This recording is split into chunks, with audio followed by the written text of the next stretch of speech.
Baiklah, bismillahirrahmanirrahim. Assalamualaikum warahmatullahi wabarakatuh. Selamat pagi Ananda, bagaimana kabarnya? Apakah sehat? Nah, sebelum kita memulai pembelajaran kita pada kali ini, ada baiknya kita terlebih dahulu merapikan tempat duduk dan memilih sampah yang ada di sekitar kita. Ya, selanjutnya diharap ketua untuk memimpin doanya.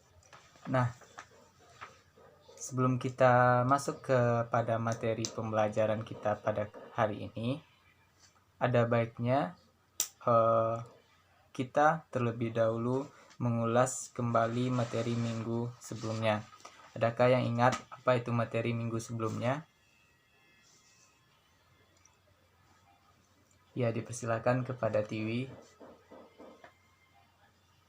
Nah, benar sekali apa yang dikatakan oleh teman Ananda tadi, bahwa materi kita sebelumnya yaitu mengenai perdagangan internasional. Di mana pada perdagangan internasional ini ada kita membahas pengertian dan kebijakan-kebijakan perdagangan internasional yang dilakukan di negara kita. Ada yang bisa menyebutkan apa itu pengertian perdagangan internasional? Ya, kita silakan kepada Enja. Nah, benar sekali apa yang dikatakan oleh Enja, bahwa perdagangan internasional adalah perdagangan yang dilakukan oleh dua atau lebih negara dalam rangka memenuhi kebutuhan negaranya. Dalam perdagangan internasional ini ada beberapa kebijakan yang dilakukan oleh negara untuk melindungi produk dalam negeri. Ada yang bisa menyebutkan kebijakan apa saja yang dilakukan oleh negara kita? Nah, sepertinya tidak ada. Kebijakan yang dilakukan oleh negara kita terdapat beberapa kebijakan, di mana kebijakan pertama yaitu kebijakan tarif, yang kedua itu kuota, yang ketiga itu larangan ekspor, yang keempat itu larangan impor, yang kelima subsidi, dan yang terakhir politik dumping. Namun di sini politik dumping sudah jarang digunakan oleh negara-negara lain karena dapat merugikan barang atau produk dari negara asal. Nah, itulah sedikit materi kita minggu lalu. Untuk selanjutnya, sepertinya saya lupa mengambil absen mengecek kehadiran. Bagi namanya yang tersebut, mohon acungkan tangan. Angelita Dwi Febrin, Siti Alifa Pratiwi, Nifa Yelvina, Venika Trinovesi, Hasan Basri Durin. Nah, berarti hadir semuanya ya.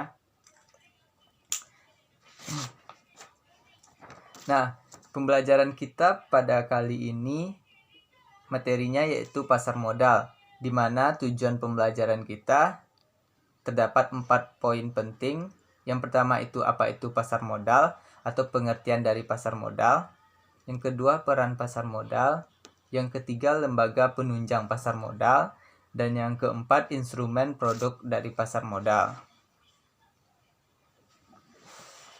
Untuk pengertian pasar modal, mungkin akan saya jelaskan. Sebelumnya, apa itu pasar modal? Ada yang tahu? Nah, sepertinya tidak. Pasar modal atau capital market merupakan pasar untuk berbagai instrumen keuangan jangka panjang yang bisa diperjualbelikan, baik dalam bentuk utang ataupun modal sendiri. Dan selanjutnya, sebenarnya pasar modal ini sudah tercantum di dalam Undang-Undang Pasar Modal Nomor 8 Tahun 1995. Pengertian pasar modal dijelaskan lebih spesifik sebagai kegiatan yang berhubungan dengan penawaran umum dan perdagangan efek, atau perusahaan publik yang berkaitan dengan efek yang diterbitkannya, serta lembaga dan profesi yang berkaitan dengan efek. Tentunya dalam penciptaan pasar modal ini mempunyai tujuannya, di mana tujuan dari pasar modal ini melaksanakan pembangunan nasional dalam rangka meningkatkan pemerataan pertumbuhan dan stabilitas ekonomi nasional ke arah peningkatan kesejahteraan. Jadi ada 3 poin penting dari tujuan pasar modal ini. Yang pertama yaitu pemerataan, yang kedua itu pertumbuhan, dan yang ketiga itu stabilitas ekonomi. Nah, itulah sedikit pengertian dari pasar modal. Untuk materi kedua yaitu peran pasar modal, yang ketiga lembaga penunjang pasar modal, yang keempat instrumen atau produk pasar modal. Selanjutnya akan dibagi menjadi beberapa kelompok, terdiri dari 3 kelompok. Karena jumlah kita 24, maka dibagi 3. Satu kelompok terdiri dari 8 orang. Untuk membagi kelompok dimulai berhitung dari kiri depan. Dipersilahkan dimulai. Nah, bagi yang mendapatkan lot 1, silahkan duduk di bagian kiri. Yang mendapatkan lot 2, silahkan duduk di bagian kanan. Dan yang mendapatkan lot 3, silahkan duduk di bagian tengah. Untuk kelompok 1 akan membahas mengenai peran pasar modal. Untuk kelompok 2, lembaga penunjang pasar modal. Dan untuk kelompok 3, instrumen atau produk pasar modal.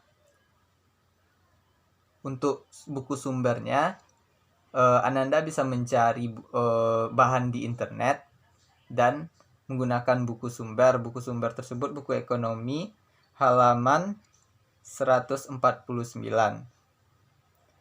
Di buku tersebut terdapat materi yang akan saudara diskusikan.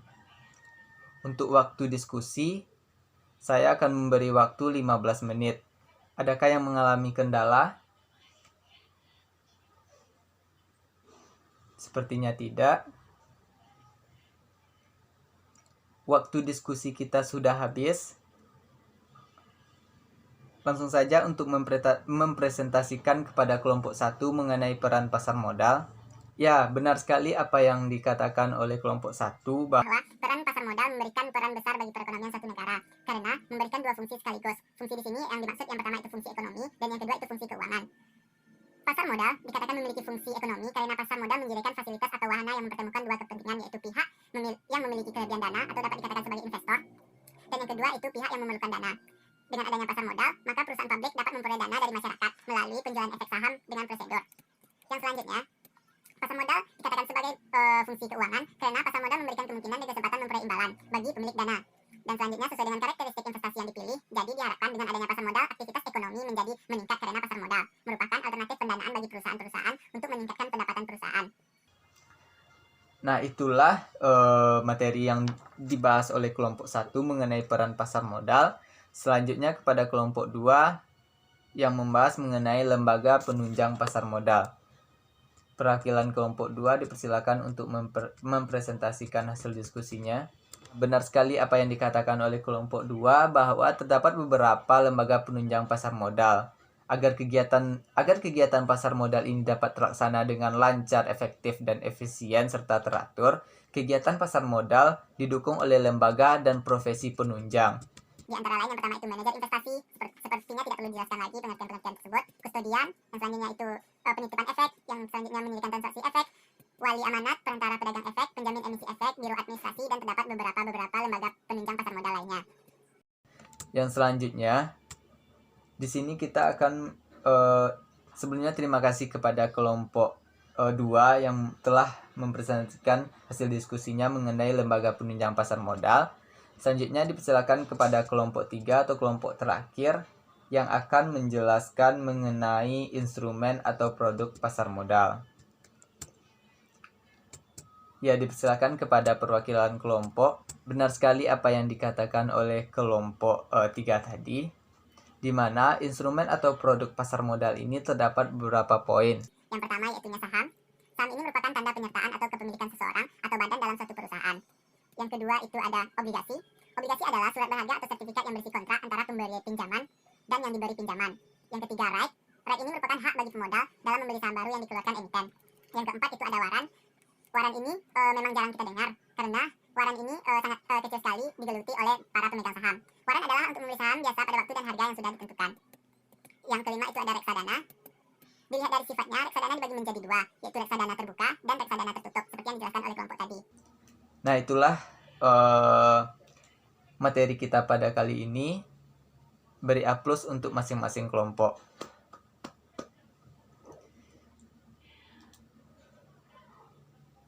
Untuk selanjutnya, jika ada materi yang diragukan atau pertanyaan, dipersilakan kepada Nifa Elvina. Nah, Nifa menanyakan bagaimana munculnya reksadana di Indonesia. Nah, seperti yang dikatakan tadi, bahwa reksadana itu terdapat dibagi menjadi dua. Yang pertama itu reksadana terbuka dan yang kedua itu reksadana tertutup. Di Indonesia, munculnya reksadana dipelopori oleh PT Dana Reksa, yang merupakan Dana Reksa ini badan usaha milik negara yang berada dalam binaan Departemen Keuangan. Mungkin itu awal munculnya reksadana di Indonesia.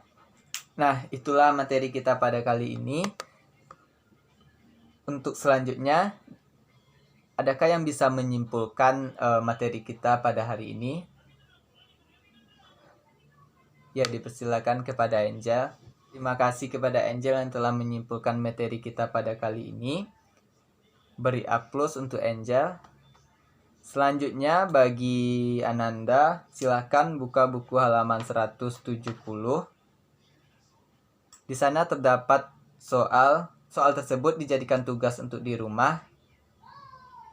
Dan selanjutnya diharapkan kepada siswa untuk membaca materi minggu selanjutnya. Sekian pertemuan kita pada kali ini. Terlebih terkurang saya mohon maaf. Assalamualaikum warahmatullahi wabarakatuh.